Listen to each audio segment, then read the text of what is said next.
Hello and welcome to another one of D's ADD videos. Today we're going to be looking at the concept of area of surface of revolution. Anytime we take a curve or a line and rotate it about an axis, there's going to be a volume associated with that three-dimensional object that we create and also a surface area. And depending on what form the function we're given is in, and the axis of rotation, there are different formulas for the area. So let's look at what I'm talking about. The basic concept is we have a curve, or a straight line in this case, and we look at a specific region.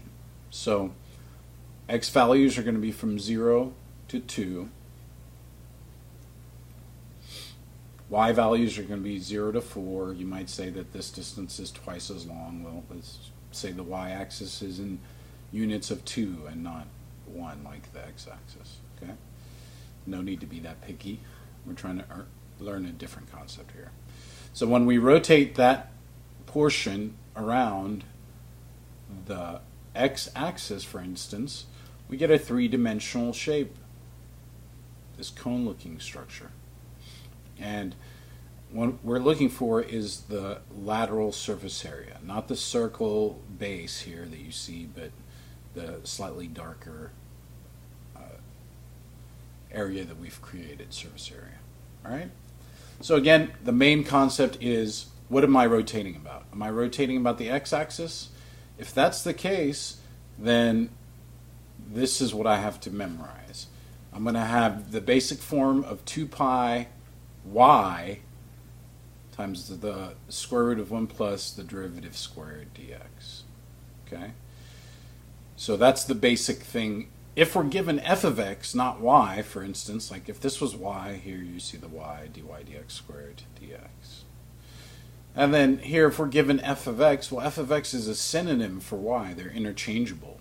So everywhere you would see a y, you would plug in a f of x, and everywhere you see a dy dx, you can plug in an f prime. Now, sometimes we do rotate about the x-axis. However, our function is given to us in the form of x equals. So in that scenario, what we need to do is plug into this bottom formula here. Okay, so it's usually 2 pi y, or f of x, which are synonymous, but sometimes we can't do that. So we opt to use this formula of 2 pi x 1 plus dx dy squared. All right. Your natural inclination might be to solve for y and plug in, but no, just use this formula.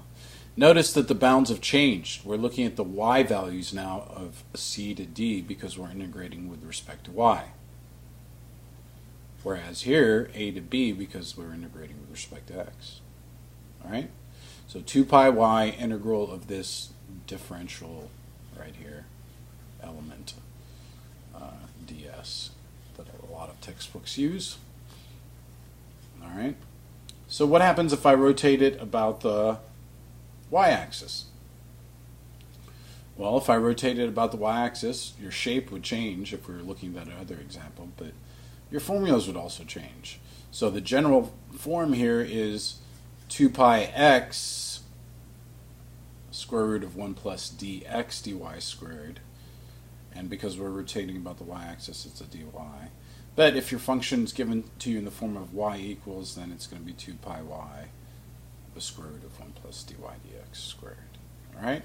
That's the general concept. It's a lot of memorization of formulas and when to apply them. If you do enough of these examples, they'll come second nature, and you'll be able to just do these pretty easily.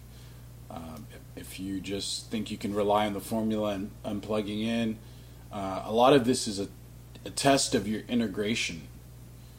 These are applications of integration, so you will come up with not only a challenge in knowing what formula to use, but also how do I integrate the resulting problem.